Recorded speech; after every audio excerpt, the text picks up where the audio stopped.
तो एक बार गोसाई श्री विठलनाथ जी ने एक चूड़ी पहनावे वाली से कही, हमारे घर चली जाओ, 7 बहू हैं, उनको चूड़ी पहनाया। लेकिन गोसाई श्री विठलनाथ जी ठाकुर जी को भी तो अपना लाला मानते हैं। तो 7 बहुओं ने चूड़ी पहनी, सबन ने चूड़ी पहन ली। जैसी सब गईं और सब भीतर चली गई, वो चूड़ी वारी जैसी वहां से जान लगी, इतने में ही एक अत्यंत सुंदर सुकुमारी छोटी सी लाली आई गई और आकर के बोली, सबन को चूड़ी पहनाई दी, मोए भी तो पहनाओ, मैं या घर की सबसे बड़ी बहू हूं। तो चूड़ी पहनाई वाली जोड़ते हंसी, बोले इतनी बड़ी बड़ी बहू तो चूड़ी पहन गई, नेक सी छोरी कह रही है मैं सबसे बड़ी बहू हूं। लेकिन उसकी रूप माधुरी को देख करके, उनके मुख की कांति को देख करके वो स्तब्ध रह गई। और वो मनहारिन बोली कि सही बताऊं लाली, तो मेरे चूड़ीन के सवरे भंडार में तुम्हारे हाथ में सुशोभित हो ऐसी कोई चूड़ी ना है। परंतु उन नेक सी लाली को देख करके वो मनहारन कह रही है, नेत्रों में आंसू भराए, वो लाली तेरो स्वरूप इतना सुंदर है, तेरे हाथ इतने सुंदर है, तेरो मुखमंडल इतना सुंदर है, मैं तो हस्तकमल देख करके न्योछावा रह गई हूं। वास्तव में तो मेरे पास तो पहनावे वाली कोई चूड़ी है ही ना है। तो सामने बैठी नेक सी लाली को मुख उतर गए। सबरी बहुवन ने चूड़ी पहन ली, मैं घर की सबसे बड़ी बहू, मैं बिना चूड़ी के कैसे रहूं।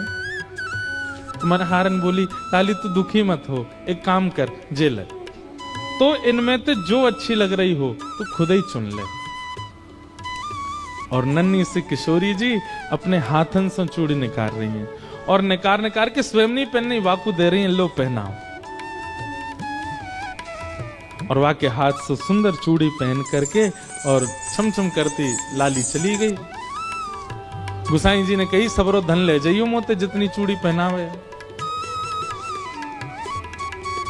मनहारन गई और जाके बोली, महाराज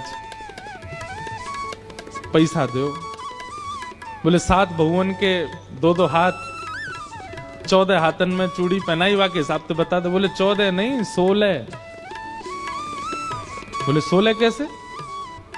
बोले 8 बहुवन को चूड़ी पहनाई, 7 तो बड़ी वरिष्ठ सी हट्टी तगड़ी, एक नेक सी और ही छोटी सी, वाकू भी चूड़ी पहनाई। गोसाई श्री विठलनाथ जी बोले, झूठ बोल रही है, अरे तो पैसा चाहिए मुझे ज्यादा ले ले, तो मेरे घर में तो 7 ही बहू हैं, 8वीं बहू कौन सी आ गई? अरे ना है, ऐसी छोटी सी, और पता कहा कह रही मैं घर की सबसे बड़ी बहू हूं। वहां को तो मुख देख करके, और उनको तो मैंने चुन के पहनाई, पर वो तो खुद ही चुन के पहन के गई है, और वहां को तो मैं दोगुना पैसा लूंगी आपसे। गोसाई जी बोले, तू झूठ बोल रही है, ऐसा है ही ना है। गोसाई जी बोले, रुक जा, मैं घर जाऊंगा, पहले सबरी बहुवन से बात करूंगा, फिर दूंगा तो पैसा।